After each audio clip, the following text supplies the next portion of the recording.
Things Podcast.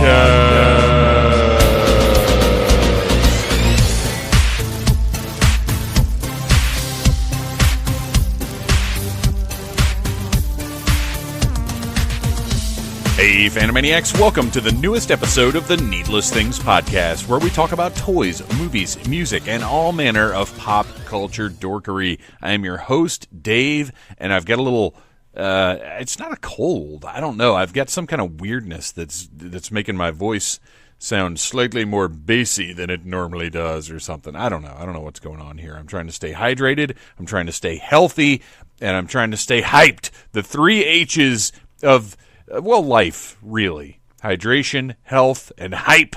Just ask Mojo Rawley if you can find him, because he sure hasn't been on TV lately. So anyway, this week we almost got like an extra week.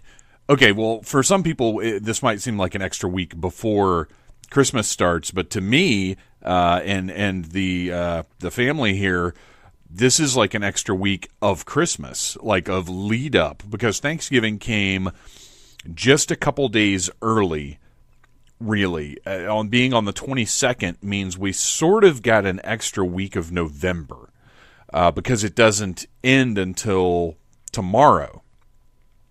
So I feel like I've got this cushion of preparation available to me before we really, and granted, we've got our trees up, we've got the lights on the house outside. I've still got to figure out, I got these weird old school, they're on plastic frames with the sort of tinsel and shapes of candy canes and snowmen, those type of deals.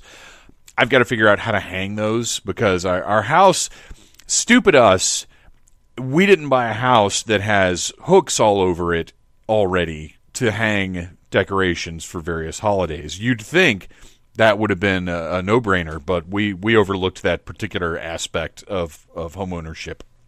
So I got to figure out how and where I'm going to hang these things. But anyway, it's just been like we've got a little extra time to breathe in the Christmas, and it's been really nice. I've loved it. So today's episode is kind of an in-between before we get into real holiday-focused episodes. I've got a DragonCon episode for you. One of the panels we recorded at DragonCon, which I've still got a few of those left that I need to get up. But today's episode it sort of fits into a holiday-ish thing because to me, part of the holidays is Christmas presents. And if you're my age, one of the classic Christmas presents would be video games, video game systems, cartridges back in the day, whatever. And one of the panels that we recorded at DragonCon was the Video Game Character Hall of Fame, which myself and Beth sort of put the panel together. It was my idea to do the panel, and of course Joe and Gary of the Classics Track gave us the forum in which to hold the panel, joined by our pals Ryan Cadaver, Salena Balls, and Noel Wood. But it was... we didn't come up with a great name for it. So Joe gave us a name, which is one of the things that he does. And this isn't necessarily a Hall of Fame. It's more like a Battle Royale. We should have called it Super Smash something. Because what we ended up doing was let the audience judge the greatest video game character of all time from our own personal selections of our favorite video game characters. Or really not even our favorites, our nominations for which ones we thought were great. Which, you know, here on Needless Things, that actually means our favorites. Because we certainly let personal bias come into this. Because what's interesting about facts when you could bring feelings into it instead? Health, hydration, hype, and feelings. But anyway... this ended up being a really, really fun panel, very interactive. I got some great audio from it. I think you guys are really going to dig it. So I felt like this was video games since the 80s, really my entire life, have been an integral part of the holiday season because they're always, they were on my Christmas list. They were on my sister's Christmas list. They're on my son's Christmas list. Like, everybody can relate to wanting video games. So I figured talking about the great video game characters and finding out which one was truly the greatest of all time. And boy, are you guys going to be surprised by the result, because we sure as heck were. was perfect for sort of an easing into the holiday season. Another great way to ease into the holiday season is with movies.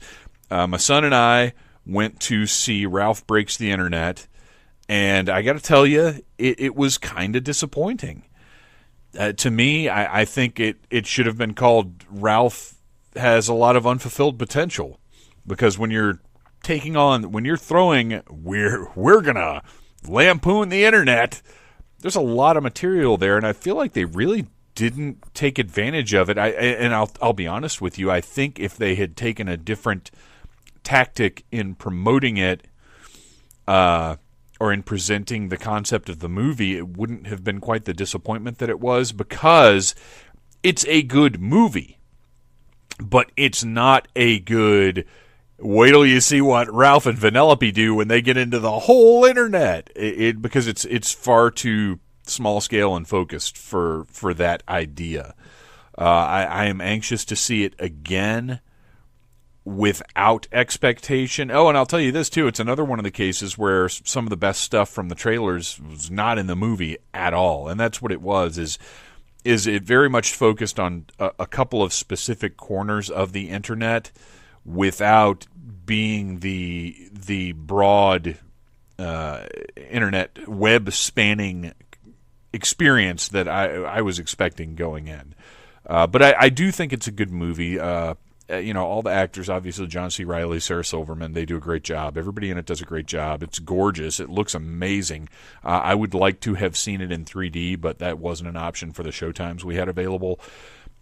So I guess really it's not, I'm not saying don't go see it. I'm saying don't expect a great nonstop run of your favorite bits of the internet. It's much more story focused. It's more and it's more about Ralph and Vanellope than it is about anything that they do in the internet, which is probably better because it's going to make it, I think, probably less dated. It's going to age a little bit better. But still, it wasn't as big a movie as I was expecting, but it was probably better than I'm giving it credit for right now. One movie that way over-delivered was the absolutely fantastic Christmas Chronicles, which is on Netflix right now, so you can just, as soon as you're done listening to this show, you can just go watch it immediately. It's the one, for those of you that may not know, it's the one with Kurt Russell as Santa Claus. And it's very formulaic, story-wise, but you're not there for a new Christmas experience or a revelatory narrative that you've never seen before. You're there to see Kurt Russell as Santa Claus, and believe me, this movie knows it. He is the star of the movie. there are a couple of kids in it, and I continue to be baffled by this new crop of Hollywood kids that are not annoying. The two kids in it, they do a really good job. They don't bother me at all. If this movie had been made in the 80s, there would have been two whiny, insufferable shits. But these kids are cool. They're fine. And another thing is, if this had been made in the 80s, it probably would have been, like, the kids would have been the star, and you would have seen Kurt as Santa from time to time. But Kurt Russell's the star of this movie, you guys. And man, does he get... He gets to do every Kurt Russell-y thing you might want to see him do. It wouldn't surprise me a bit to learn that the whole pitch for this was, hey, Kurt Russell wants to play Santa Claus, and maybe we can tack some story onto that. But it's a lot of fun. You can sit down, watch it while you're decorating the tree, which is what we did, or whatever. Or even if you're not a fan of Christmas, you just love Kurt Russell, I think you'll still dig this because, like I said, it's him. It's all him. So definitely check out Christmas Chronicles. And finally, if you are local to the metro Atlanta area, as the Needless Things podcast is, there is a very cool holiday exhibit, I suppose, outdoor exhibit called Illuminate Georgia that has brought lighted displays, I believe from Beijing, China, to Gwinnett County, Georgia, which is an interesting choice, but it's right outside of Sugarloaf Mills Mall, and it does. There's admission, but it's not much, and it's totally worth it. Believe me. We went out there with our pals Battle Cougar and Ryan Cadaver last night. Had a great time. There's a little food pavilion with they're food trucks, but then there's an actual tent with cuisine from around the world, and everything that we had was really good. The displays are really interesting and neat, and a little there. When you think Chinese Christmas attraction, I feel that you're expecting a certain level of weirdness, and Illuminate Georgia delivered. That's all I'm going to say. But it was great. It was a great first event for the season. Or if you haven't done anything big yet, if you haven't been to Stone Mountain, if you haven't gone out to Six Flags, like this is a solid interim event that you can pretty easily get to and do. There's plenty of parking because it's right there in the Sugarloaf Mills parking lot. So there's, parking is not an issue. Getting in is not an issue. We had a really good time. And I have a tip for you that I don't know how best to tell you. Go when Bam Bam the Panda Man is there. I don't know how you find that out. We lucked out. And when we arrived, Bam Bam the Panda Man was out front. And if you follow me on Instagram, you can see our pictures of Bam Bam the Panda Man. He's incredible. But our pal Bo Brown went, and Bam Bam the Panda Man was not there. And it's funny. Well, I feel bad for Bo. But it's funny because when we were leaving, Bam Bam the Panda Man was gone. And Ryan Cadaver and I were talking about, like, man, can you imagine if we came out here and visited this admittedly awesome like light show thing, light exhibit thing, but then like tomorrow we got on Instagram and saw that panda and we knew we missed him. I kid you not, guys, as soon as I got home, Mr. Bo Brown commented on one of my pictures, that wasn't there, because we all knew he had already gone. And so Bo experienced exactly what Ryan and I were saying would be so horrible, and I'm sorry, Mr. Bo Brown, that you missed the magic of Bam Bam the Panda Man. I can only say, I would say you should go back, but who knows? He seems a little elusive. Like it seems like it was a lucky coincidence that we got to meet him. So there you go. Illuminate Georgia, well worth a visit, but if you manage to meet Bam Bam the Panda Man, then it's just like the holiday bonus for you. So that's all I got for you introduction-wise. It is time to move on into live from Dragon Con 2018, the Video Game Character Hall of Fame, the most inaccurately titled panel I was part of this year, but it was still a great time, and we had a blast, and you guys are going to love listening to it.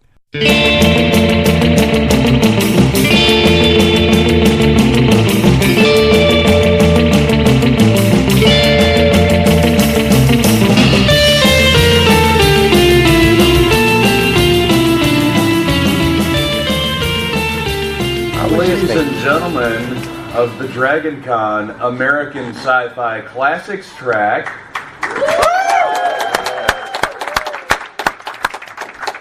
welcome to a panel about video game characters that we could not come up with a name for, so Joe just tacked one on. So we're calling it the Video Game Character Hall of Fame. This being the Classics track, we're going to be talking about classic video game characters, what was our cutoff? What did we decide? 2000. 2000. Yep. 2000. So some of you in this room may not even have been born in 2000, which depresses me greatly. I'm Dave West. I'm the host of the Needless Things podcast. I do a bunch of stuff here on the Classics track. I love it. I love Dragon Con. I love all of you guys. And I love my panelists. First, I would like to introduce my friend Beth Van Duzen, who does a lot of stuff for the Needless Things podcast, and who this panel I gave to her because I'm lazy, honestly. and I'm not good at video games. Beth, what's going on? So are we starting with the rules? I think we start with the rules, then we'll go down and Alright. we can introduce themselves and say which video game they played first, and Alrighty. go from there. So this isn't just a discussion about video game characters. You, the audience, are involved. There will be 3 rounds where we will each name one of our favorite characters. At the end of each round, you guys will choose. At the end of the 3rd round, the ultimate winner, classic video game character of all time, will be decided. So please be prepared, and please don't yell at us if we miss somebody that you love. There's only so much time in an hour. Yes. Yeah, there are a lot of video games, you guys. I don't know if you know this. There's so many video games. It's ridiculous. And they keep coming out, which is why we had to stop at 2000. Plus, it's a classic track. So what was the... Well, I'll say. All right. The first video game I ever played, my dad brought home, and this is very out of character for my dad. He's a technology guy, but he's not like a nerdy entertainment guy. But I remember him coming home many, many years ago when I was a young child with an Atari 2600, the wood grain model with the silver toggle switches that if you were a kid who wanted to beat his dad at video games would try to surreptitiously reach up and switch the difficulty on his controller. Never worked. So he brought that home, very excited about Pac-Man, but Pac-Man was not out yet. We ended up playing Combat, which, if you remember Combat, it's an ultra-realistic depiction of the grueling rigors of war, represented by little neon-colored tank pixels. But I love, to this day, I can still play that game, not as long as I used to, because, honestly, come on. But the settings would have, like, ricochet bullets and invisible tanks, and, like, it was the same game every time, but you could change the little, the way the tanks operated, the way the ammunition operated, and everything else. And that was the first thing I played, and I still love Combat. Beth, what about you? I also began with the Atari 2600, but I started with Asteroids, and my dad, being the jerk that he was, wanting all the video game to himself, plugged the console into his bedroom. Oh, so if I man. wanted to play video games, I had to go sit in his bedroom on the floor and play Asteroids for hours and hours and hours until my dad would say, okay, that's it, get out of my room. I go to sleep. And by modern standards, Asteroids and Combat are not hours and hours and hours of entertainment. No, they're really not. But after a point, it was just like, let's see how long I can keep this little brave astronaut alive. He has no name, but he has to live. Which is why he's not eligible for this. Exactly. Yeah. That unnamed astronaut. Godspeed, little man. Yeah, I'm Ryan Cadaver, and the first memories I have is playing Pitfall. I love that game very much, and still is a classic to this day. But the ones that really captured my interest when I really got into gaming were all the horror games, like even the really bad ones, like the NES, like Friday the 13th. Like, I love that game. I still kind of like it. I like the aesthetic, and I like it. It's good. It's fun. It's hard. It's brutally hard. And it was terrifying because anytime you walked into a house and you saw Jason Voorhees, that big purple and blue masked Jason Voorhees. There's one walking around here, too. Yeah, I saw him. I saw him yesterday. It looks great. But yeah, it was just absolutely terrifying. You know, you're fighting the little zombies in the lake and stuff. Because, you know, the zombies are in Friday the 13th. You know, that's a very big part of the movie. Obviously, lake zombies. But yeah, every time you run into Jason Voorhees, it was just the most terrifying thing ever. But I was hooked on it, and I grew up a horror fan, so that's kind of what really hooked me in. Still, horror gaming is my favorite aspect of gaming. Hello, everybody. I'm Salena. By the way, Ryan is lead singer of a really awesome band called the Casket Creatures. Thank you. Appreciate it. And you guys should absolutely come and see their live shows. He is so much fun to watch. It is the best thing ever. So I want to plug you, buddy. I appreciate it. I should have done that. We'll hook you up. Some of you might also know that I did a little horror hosting show. I was Guella DeVille for a few years, which was really, really fun. You can see that on YouTube if you want to. My very first video game was Super Mario Brothers / Duck Hunt for the original NES. I remember whenever my parents brought it home, and my brothers, I have 2 older brothers, and so it was more for them, it wasn't for me. I was like 5 whenever they brought it home. So it was more for them. So it stayed in their room, and I wasn't allowed to go in their room. You guys were treated horribly. Yeah, well, because I was the baby, and I'm supposed to give them their privacy or whatever, and I'm like, but I want to play the video games. So eventually, my middle brother, who has a serious temper problem whenever he can't win games, got the Nintendo Entertainment System moved to my parents' bedroom, and so then all of a sudden it became free reign to me. So that was the first ones that I was playing, good old Super Mario Brothers.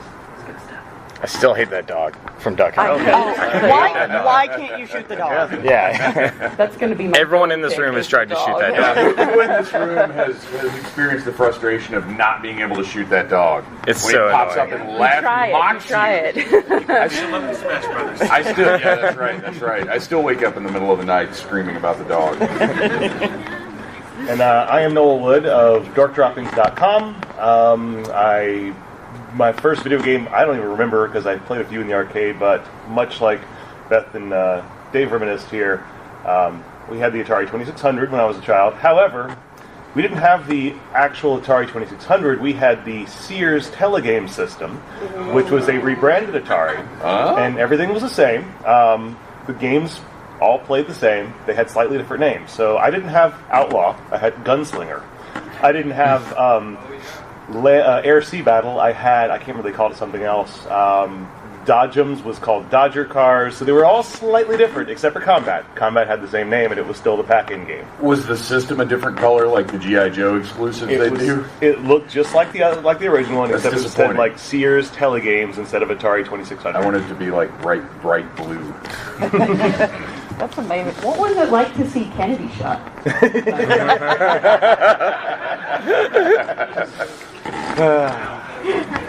I'll tell you after I park my dinosaur. So clearly you can tell who the old people on the panel are. Thank you. Nice.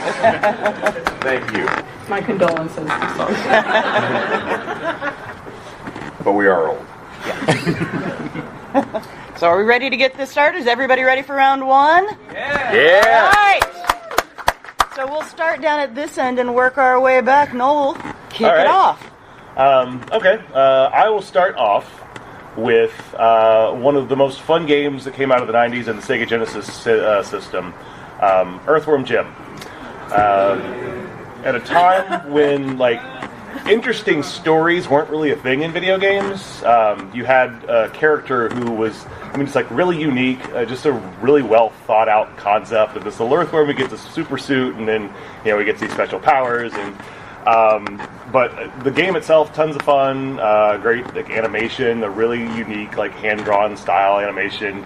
And I hate to say ahead of its time, because that's what people say about all sorts of things, but it's really a game that was ahead of its time, and that character was one of the reasons why. And they obviously made cartoons and stuff out of it later on, but you really got a feel for that character just by playing that game, even on an old 16-bit system like the Genesis.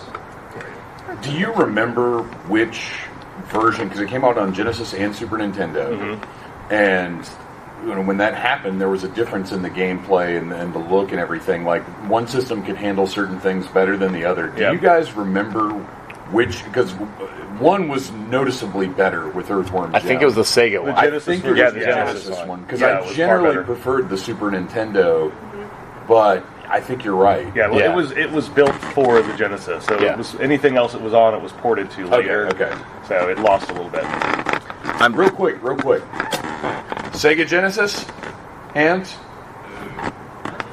Super Nintendo. Yeah. I like that. All right, we got that out of the way. I'm changing all of my stuff right now. They started it, we finished it. Who's still making consoles? Burn. It's a good call. I'll allow it. I'm going to go with, for first round, a character that is very near and dear to my heart, and that is Crash Bandicoot. I have very fond memories with Crash Bandicoot because it was one of the first games that me and my oldest brother really bonded together with. and it came out. What was it? 96. So it was like I think the original PlayStation. Yeah. PlayStation. Yeah. That was it. I just loved it. You have the little fruits. It was it was like a platformer game, so it wasn't really all that complicated. But dear God, there was so much stressful situations involved. Like you're running through what you think is the same little level, and then all of a sudden you get Indiana Jones out of nowhere, and it's just crashing at you. It's absolutely terrifying. And then the crazy mad scientist for no reason. There's just no plot to Crash Bandicoot. There's just a crazy mad scientist, and he's trying to hurt you. Ooga booga. Exactly. And the little fruits. I still hear the fruits sometimes whenever like. And if you miss any boxes, the game hits him with the boxes at the very end to tally how many boxes you missed. And I felt so bad getting this poor little, he's a dingo, by the way, he's a little dingo guy. Get this poor little dingo man absolutely just hammered with boxes. I feel so bad. But yeah, Crash Bandicoot, we would very happily take turns playing it, because when he would get upset, I would go and I would finish the level for him, and then he would go back. So every time that they got stuck in a rut, I'm gonna help you out, bro. So Crash Bandicoot for me. So for my first pick, I'm going to go with Solid Snake. Metal Gear Solid's one of my favorite games of all time, and he's the ultimate. I don't know, he's great. I love him. I was thinking about Sniper Wolf, Psycho Mantis. That one's where I know Solid Snake from. I'm gonna have to go with Solid Snake is my pick. Do you remember how absolutely terrifying it was to play Metal Gear Solid? And if you played any other Capcom games and they were on your memory card. On your memory card. Oh yeah, Psycho Mantis would call it out. When Psycho Mantis goes, I'm going to read your mind. And he goes, you like Castlevania, don't you? I threw my controller. Yeah. It seemed like witchcraft. I was like, how is this happening? It was so weird to me. And now, obviously, stuff like that happens all the time. But the time to see something that interactive between different games, it was so odd. And the TV cutting out, I was messing with my 3 cables on the side of the TV. I'm like, I don't understand what's going on. It was all a prank. They went the extra mile to have the voice actor literally say multiple games. Yeah. In order to choose which one it was that you might have played, other Capcom games. And I'm like, that is so extra. Thank you. Yeah. Thank you, Kojima. And he's also my favorite character in Smash Brothers. So I know. I miss his booty in Smash Brothers. I just remember being that was the first game that ever frustrated me with a sniper rifle, because he gets all shaky after a while. Yeah. I'm just like, no, you gotta hold still.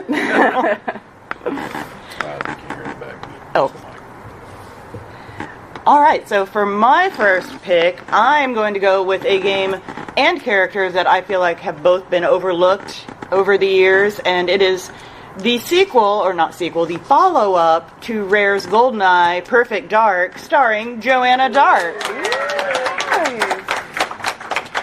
She was basically James Bond, but a chick, and she had aliens. It got goofy, it got silly, but it was so much fun, and she was so tough and so cool, and I love that game still. I tried to play the port they did on Xbox on the Marketplace. It needs an update. It just doesn't look good anymore, but it's still so much fun to play. Very good. Nice. And Dave is special. He didn't turn in his picks ahead of time. That's not the first time Dave is special has been uttered in a public forum. My first pick is going to be Ryu Hayabusa from Ninja Gaiden. Nice. Not only from the original 8-bit Nintendo game, which I played and played and played. It's one of the few games because I don't finish games very often. I could probably list on my hands how many games I've completed. But that game just compelled me. You have to leave your Nintendo on while you go to school, and hope it doesn't burn the house down. Because back then, memory chips were not a thing in all games. Well, what was it? Zelda was the first one to have an actual memory chip in it. He also had it. The first one. But yeah, Ninja Gaiden certainly did not. And Ryu was just this. He's a ninja. If you're a ninja in the 80s, you instant credibility. Like, it doesn't even matter what you're in. So it's. I love the guy. I love the follow-up games that they did. Granted, those are all post 2000, so we're not going to discuss those. They don't count. But there were 3 great games on 8-bit Nintendo. So that's what we got. All My right. guy for round 1. All right, so that's everybody's picks for round 1. So you guys now have to choose between Joanna Dark, Solid Snake, Earthworm Jim, Crash Bandicoot, and Ryu. It's only going to get harder from here. So we're going to do show of hands or screams? We like noise, right? Yeah. Yeah. All right. So who wants Joanna Dark? Scream. I don't know that they heard us when we said we were going to need noise. Okay, so we want you guys to scream for your favorite. I think just One person. Can we have some pity whoops, just a couple. Fine. It's fine, you guys. Whatever. sorry, Beth. I know. All right, let's hear it for Solid Snake. Pretty good. How about Earthworm Jim? Crash Bandicoot? And Ryu? It sounds like Crash that's Crash. Bandicoot took it. Crash Bandicoot advances to whatever happens later. I mean, these characters aren't here, so we have no prizes to give them, so it's fine. All right, well, let's go to round 2, starting back with Noel. All right. I'm going to start round 2 with a character that this might be a little polarizing because some people are annoyed by this character.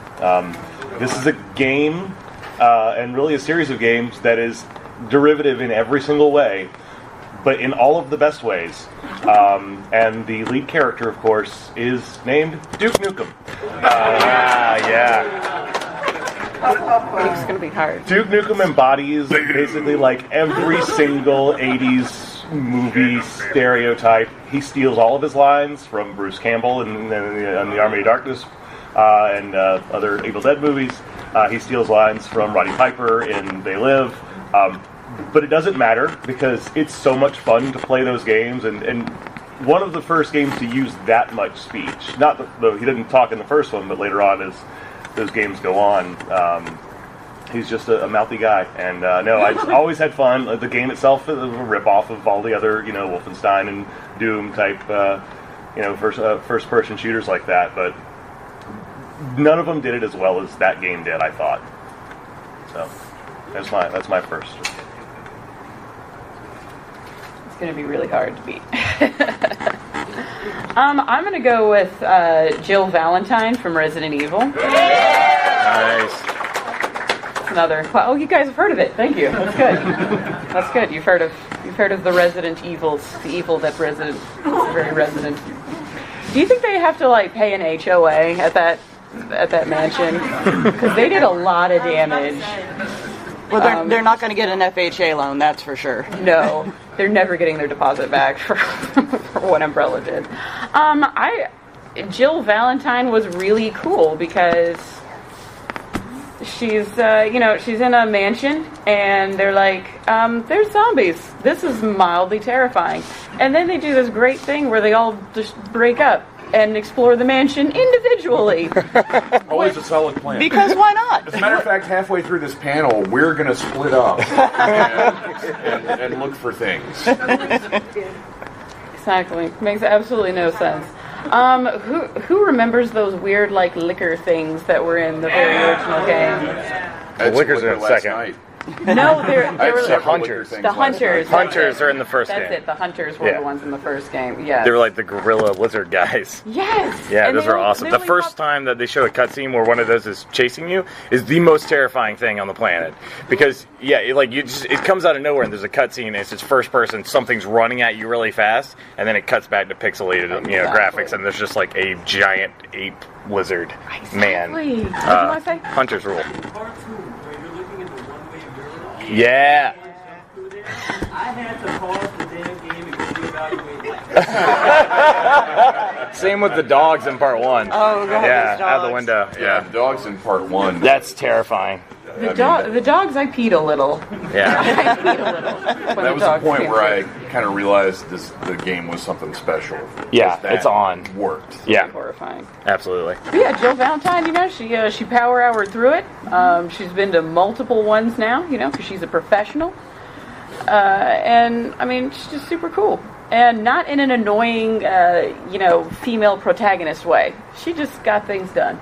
That's what she needs to do. She doesn't fire the rifle and say, "Girl power." Exactly. Now, of course, the outfit in 3, I could take it or leave it. Yeah. I like it. I think it's cool. Because the tube top and a miniskirt is the exact thing. That's what you want to battle zombies in. It makes sense. Exactly. Yeah. Well, she's got a sweater in case it gets cold. So, that's good. But Yeah, also, how many people tried to open that door? Because whenever, because you're immediately like, why don't I just leave? And you can't. You're like, well, this is all Dogs horrible. just attack. I'm going to go. So Jill Valentine for the win. I'm changing my pick right now because this is ridiculous, but I'm going with Barry Burton. No! Yeah. Wow. Jill versus Barry. Yeah, this is going to fail miserably. No, here's the justification. Interesting character. He had the whole backstory with him, like Wesker holding the thing over with his family. He's like, all of that was really interesting. And I also feel like he was a good dude, and he came through at the end. And he also had the best dialogue in the game, like Jill sandwich, and that one was solid. I was a big fan of What is that? And he says that over and over again. And you're like, dude, it's a puddle of blood. It's right in front of you. You know what it is. But he's like, what? And then he's like, it's blood. And you're like, I know that, Barry. Come on. But yeah, I used to have this sample of just different clips of Barry Burton saying random stuff mixed to like dance music, and it was the funniest thing ever. And if you can find that, it's the funniest thing ever. For comedic reasons and because I think he's hilarious, Barry Burton. I let him die by accident. I'm sorry. How dare you? Barry's a saint. All right, so for my next pick, I went with a super cool galactic bounty hunter that isn't Boba Fett. I picked Samus. And I think the coolest thing about Samus is the fact that you don't know that that's a woman the entire first game. You're just thinking it's some cool dude in an awesome power suit, and then depending on how you finish the game, you get to see Samus in various levels of undress. Depends on how good you were at the game. I did not beat it well enough to get the bikini, but that's not what I was after. That 8-bit I was just trying to kill some space monsters. Later, they go back in the later games that we don't have to discuss because we're on the classic track, and they made her a little softer, which I don't care for. She's supposed to be butt-kicking lady, killing monsters in space. She doesn't need softness. So, Samus for me. I always do enjoy a woman with, futuristic, power, like the power suit, with the giant shoulder And blades, giant arm gun. Yeah, with like the 80s, poofy things and the power suits. That's her futuristic version of the power. Yeah, suit. why does the armor have poofy prom dress shoulders? How Because it was the helpful? 80s. That's where maybe the it stores batteries ammunition are. or batteries. Yeah. There you go. Yeah. Perfect. Actually, in the comics, they're generators. Oh, see, there you go. Thank Now you. we have an answer. Yes. Now we just need to figure out how she turns into a ball that big. Because space. Yes, because Space space. magic. She went to the space hospital. Makes sense to me. My second pick is the marble from Marble Madness. No. That would It's be too late. I've written it down. That would be silly. No, my second pick is my actual second pick is going to be far less popular than the marble from Marble Madness. Believe me, Sir Graham from King's Quest. Thank you. The first PC game, the first time I even knew you could play games on a PC was the first King's Quest when it came out on the 5 and a whatever inch floppy disk you stuck into the machine, and that little guy had so many wacky adventures on my computer. I loved the frustration of typing a command that it just couldn't deal with, and now if you go back and look, there are run-throughs of that game on YouTube where people finish it in like 15 minutes or something, and it took me like 15 months, but I just love Sir Graham so much. I love the humor of those games, and Sierra will always be like kind of a magical company to me because all of those games were great, but King's Quest is where like that's what got me started playing games on the PC when I was supposed to be doing my math homework. All right, that's No, Dad, I'm playing Math Blaster, really. That's the end of round 2. Now it's time to choose. So let's hear some screams. If you want Samus to win, let me hear you. Are you guys just feeling sorry for me after the first round? I'll take it. It's fine. All right, Barry Burton. Anybody, Barry Burton? Two. Two guys. I got two. That's more than I thought. So, that's good. All right, how about Duke Nukem? Jill Valentine? And Sir Graham? Thank you, sir. Thank you. Yeah. And that one guy who likes the marble. So that sounded like Samus to me. And Absolutely. Absolutely. Yeah. Thank you Samus for your for the pity. What was your original second pick? Oh, mine? It was Simon Belmont, which I love him, but Barry Burton's hilarious, so I went. Or the straight block from Tetris. That was another one I thought about. Because I think he always comes through when you need him. We are not going to go on another... No, we don't have time for We this. don't have had a time. massive debate about the value of various Tetris blocks. It got ugly. Discussing this panel. Yeah, if you like the Really square, bad you're dead to me. We should move on to round 3. All right, round 3 starting back down there with Noel. How are we going to do a video game panel without talking about Mario? I'm not going to talk about Mario. I am going to talk about, however, Mario's companion that was originally conceived way back when Mario was first conceived back in the 80s, but they couldn't do it.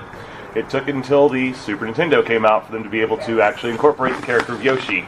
And Yoshi became the greatest video game sidekick of all time, but also got to shine on his own and as a whole species. And as we learned later, Yoshi's not just a little dinosaur that he rides around on. Yoshi carried Mario around when he was a baby in Yoshi's Island, or Super Mario World 2, which to me is the best Mario game probably put out up to that point, definitely, and still one of my favorite ones of all time, Yoshi's Island, Mario World 2. Mario's great and all, but without Yoshi, he wouldn't be nearly as great now. So, going with Yoshi. I like Yoshi. Yeah, Yoshi revitalized. I mean, what do you do with the little plumber guy for so long? Well, and put in an entirely new set of like moves that you could do with the game, with the little flutter jumps and the and the ground pounds and all those things too. Those were exciting new ways that you could play with Mario in a whole brand new system. It was Super Mario Brothers 3? It was in Super Mario World. Super Mario World, yep. that's it.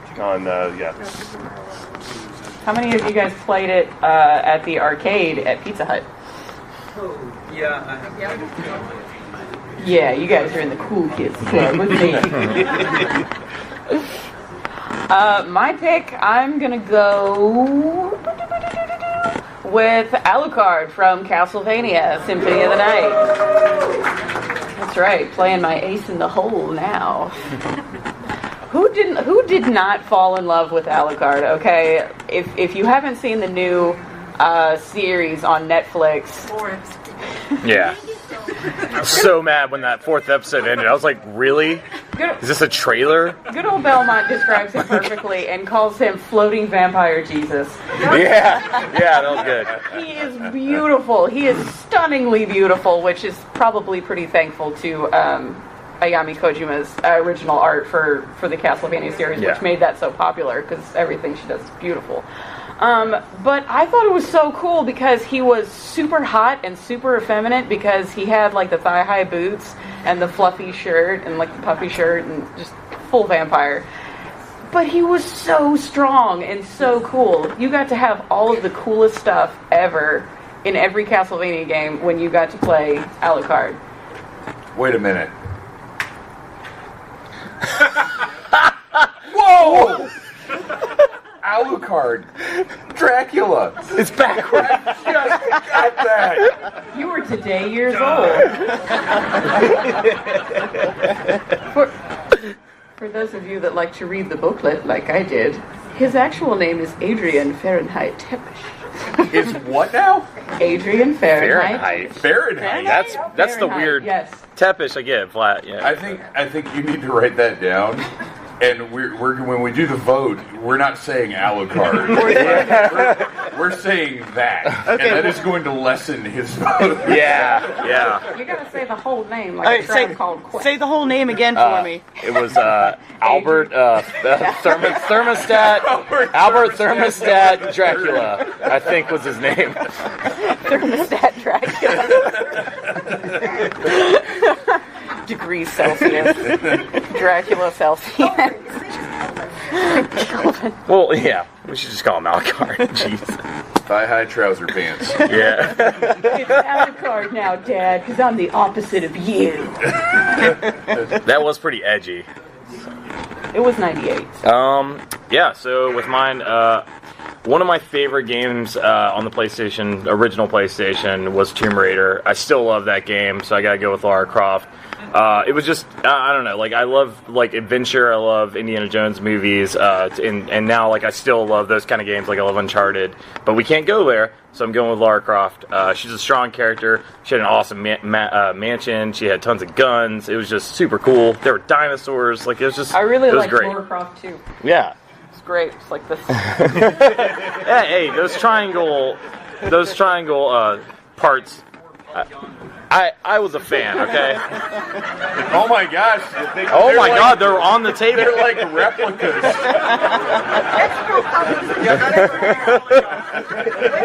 Yeah, that's true. There were like 3 on. All right, yeah. daytime panel. Yeah. Okay. All right. So going back to Lara Croft. I think she's a strong, awesome. I think she's a great character, a great hero. She was an archaeologist, right? Yeah. Yeah. That's her official thing? Well, not a very good one. She destroyed a whole lot of stuff. Oh, God. Yeah. So does Indiana Jones. It's okay. I still think the first 2 Tomb Raider games are 2 of my favorite adventure games of all time. I think they're great, and I like part 3 too, but it gets a little weird. There's like the Area 51 level and all the aliens and stuff. But yeah, Lara Croft. And those reboots we're not allowed to talk about were pretty amazing. I'm just saying. Oh, I love those. Yeah. I know. Okay. They don't exist yet. They don't exist yet. You already used the button. All right, so I won't need any pity woots for this one because I am picking the best character from the best game series of all time, and we are going with Link.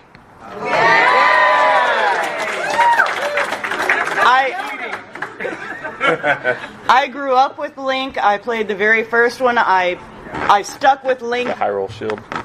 I have that button. I have a Triforce keychain.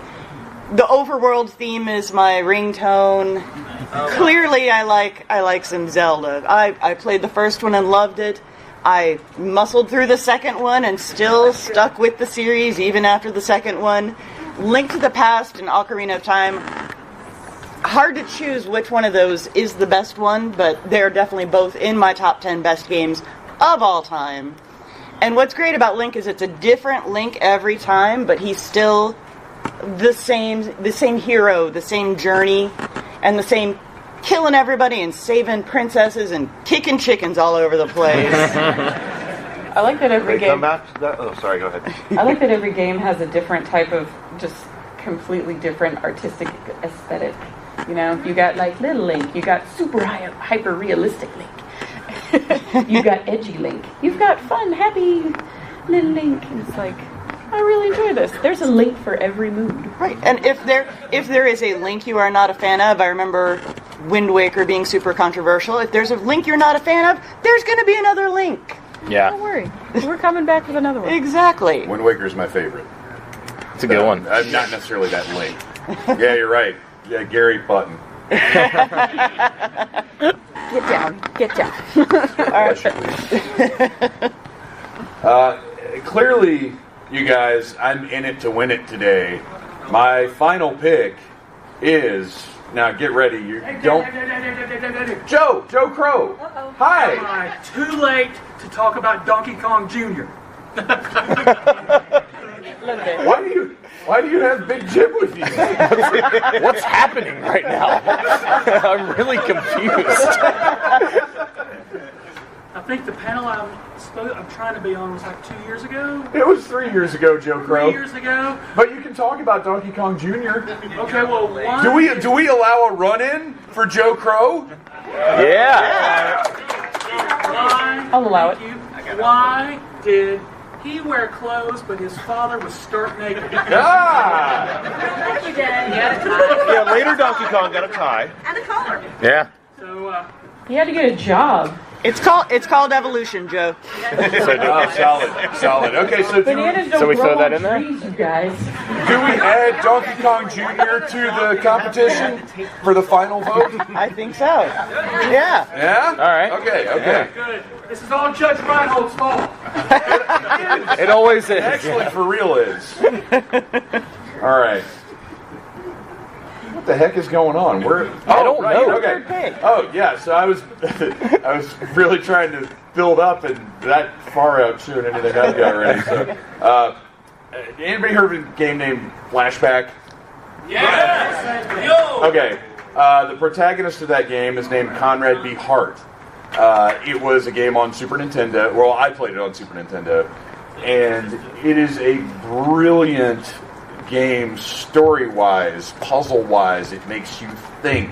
It can be a little frustrating control-wise sometimes when you've jumped on a force field and died for the 30th time.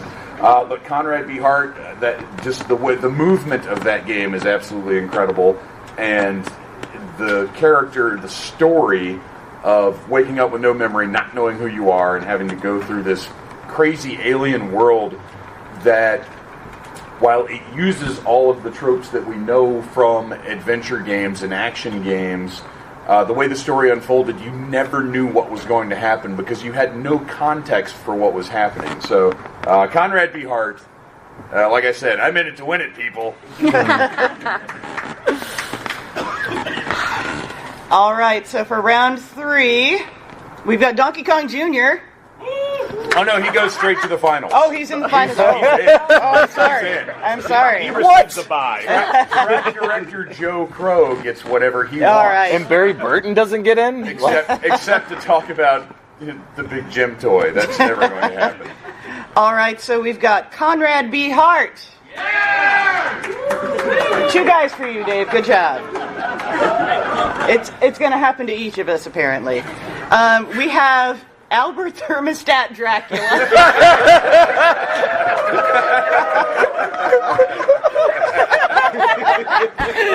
All right, so wait. Good.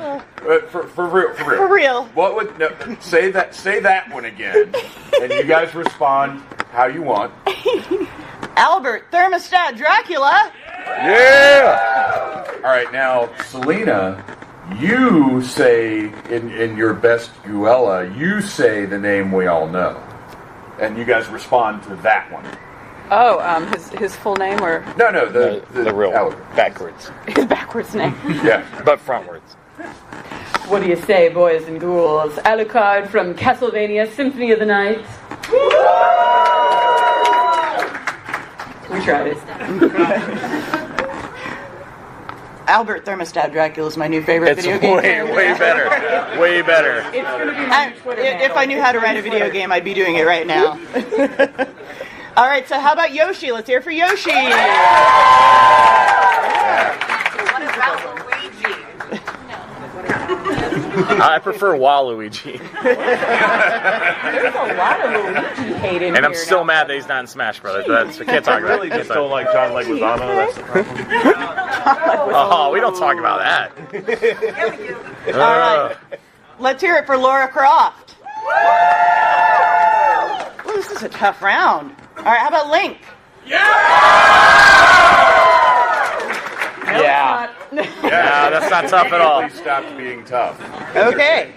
All right, so our rounds are done. Our rounds are done. Okay, so here's what we're gonna do. I'm gonna turn this microphone on because I'm a professional. I'm gonna come out to you guys, if you would calmly and civilly raise your hands, I'm going to choose 5 of you. If you want to pick a character that we have not covered up here, and we'll have one more entrant into the final round. So, who would like to contribute? You're very enthusiastic, sir. What character? Now, remember this is pre-2000. What character would you like to add? Banjo-Kazooie. Oh, Banjo-Kazooie. That's good. Now, do we do Banjo or do we do Kazooie, or are they so interconnected that we just put both of them on? Both. All right, both of them on. They were the same model. All right. Yeah.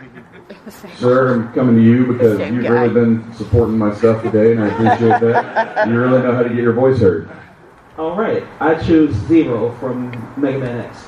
Nice. Zero, Mega Man X. All right, let's see. Oh, wow, a brightly colored jacket will always get my attention, or shirt, I guess. Can I pick someone from the 2000s, like a game from the 2000s? 2000 or earlier? Yeah, 2000 or earlier. Classic track, my friend. Gold from Pokemon Silver and Gold. Does that qualify? Gold from Pokemon Silver and Gold? Yeah, let's go. Let's go. Yeah. Little Mac from Punch Out. Yeah, there you go. Solid. Let's see, I gotta get over to the side of the room. Yeah. What you got, sir? I'm gonna go with Kirby. Kirby, solid. Alright, what's that? Is that 4? That is 4. Alright, one more. Enthusiasm. Give me okay, the guy. I know, I'm sorry. Richter Belmont from Dracula X. Okay, Richter Belmont. Yeah. Alright, so, First husband. amongst those 5, turn the microphone off so we can get feedback. Let's vote on those 5 and which one of those makes it into the final round. All right, so we've got Banjo-Kazooie. Yeah! We've got Zero. Yeah. Oh, wow. I like it. Yeah. Now you know our pain. Thank you. Not so good when it happens to you guys, is it? How about Little Mac? Yeah! Kirby? Yeah! And Richter Belmont. Yeah! So we can check a couple off. Holy cow. So that sounds like, okay, so that sounded pretty close between Kirby and Little Mac. Yeah. Pretty close. All right, we gotta run off. Yeah. Little Mac, let me hear you. And Kirby. Kirby. I'd say that's Kirby. Yeah. Kirby, your enthusiasm.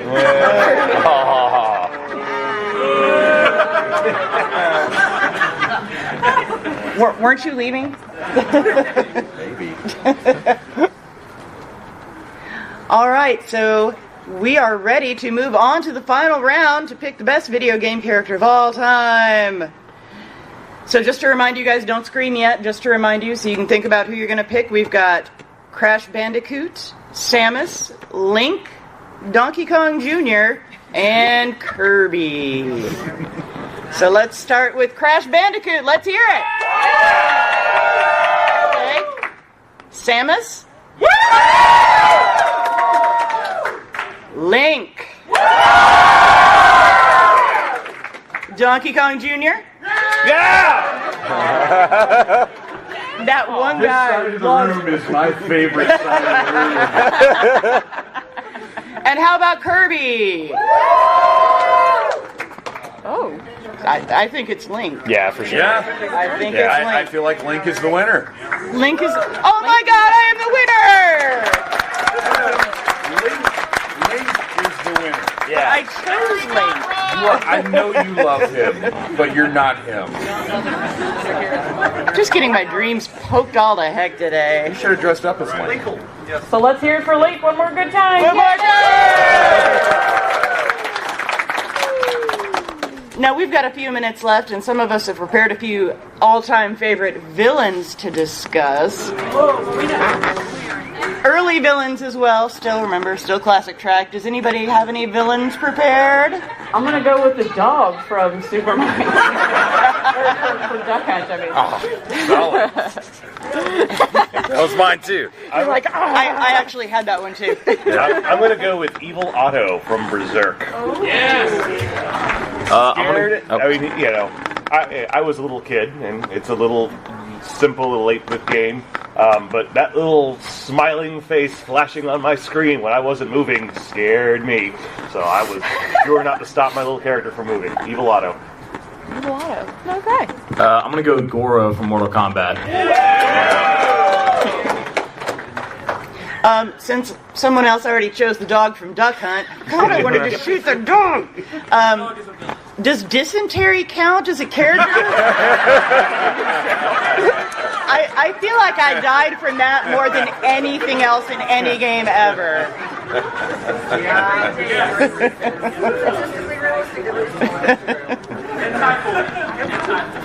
My name's Terry. Dysentery. I don't. It's hard to go with this one, but to me, this was a villain. I absolutely hate the character for some reason in the game, which I'm not very good at fighting games in the first place, but for some reason in the game, I always had so much trouble with friggin' Scorpion. Yeah. And I know alignments have changed over the years. I don't even know where that guy lands now. He's a villain. But, gosh, go over here.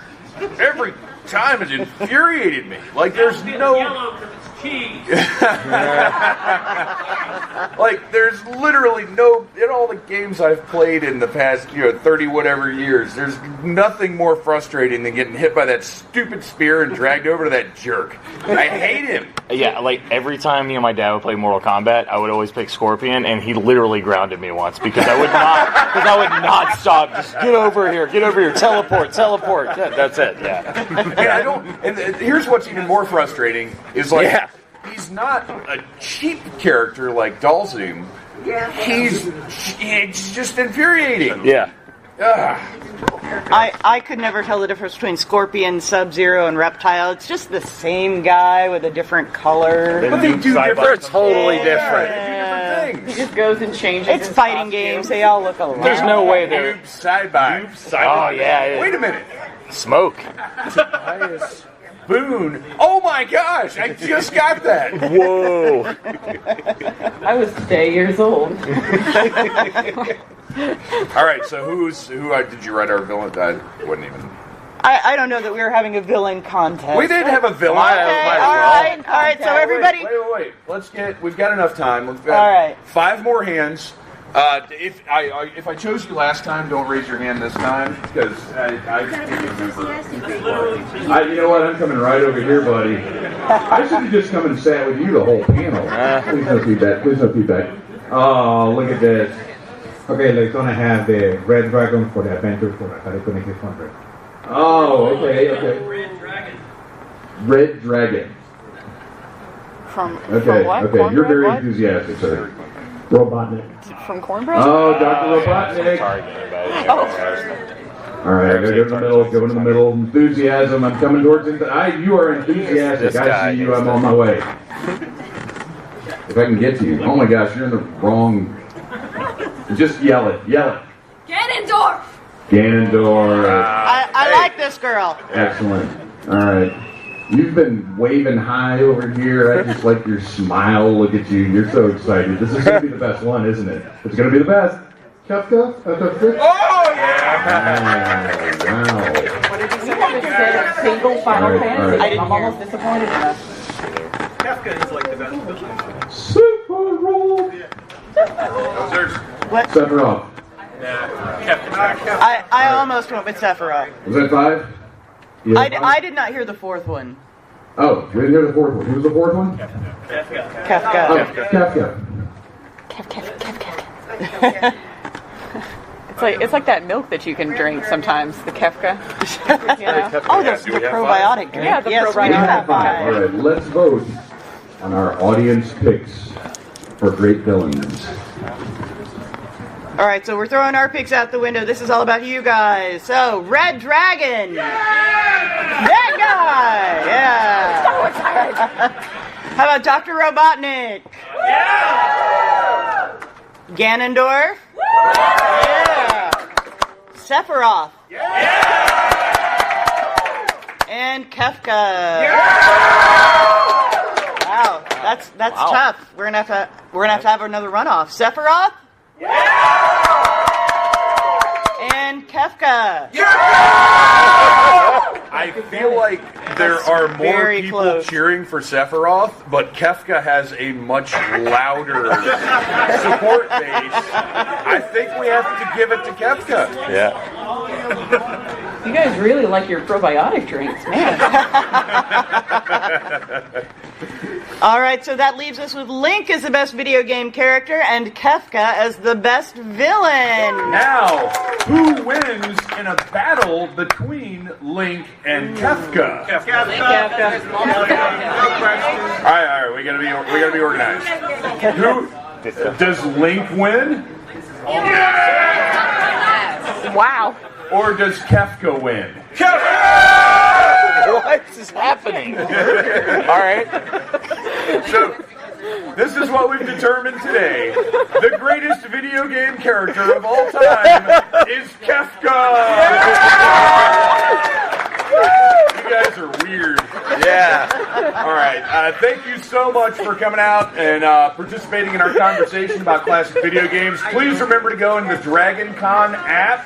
Rate us 5 stars if you had a good time. And our panelists are... Beth Van Dusen from NeedlessThingsPodcast.com. Ryan Cadaver from the Casket Creatures and Theme Park Alchemy.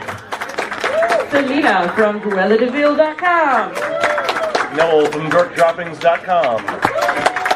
And I'm your host, Dave West from the Needless Things Podcast. Thank you, Dragon Con!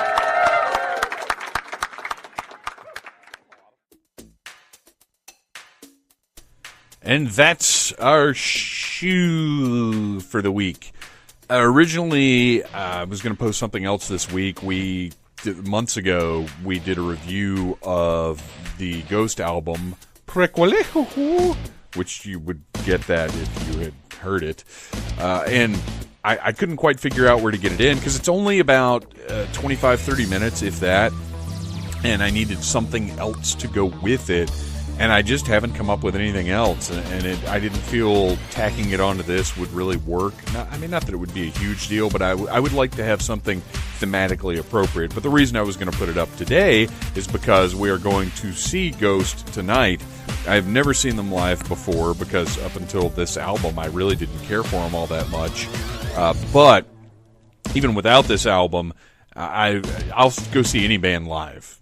Just about, because I'm very interested in performance and the live presentation of music and all that sort of thing. Like I've said before, I saw Pearl Jam live. Pearl Jam is one of my least favorite bands in the world. Excuse me. Hydrating. And I saw them live years and years and years ago, and they were fantastic. And it didn't make me want to go out and buy their albums or anything, but it did make me glad that I had gone and seen Pearl Jam. It was part of a festival show. That's the reason. Like, I didn't specifically see Pearl Jam. It was Lollapalooza or 99X Big Day Out or one of those kinds of things, and they were great. But anyway, hope you guys had fun listening to this excellent panel from Dragon Con. We will be looking to do something similar but different next year. Enjoy your holidays. Get out there and do something. There are going to be days where you're not as excited about it as other days. There are going to be days where it sounds like thunder is happening over your head. But whatever the case, I love you guys. Thank you for listening to the Needless Things Podcast. You're the best. You can find the show on iTunes, Stitcher, Downcast, or in the ears of a Trader Vic's employee. Love you. Mean it. Uh-huh.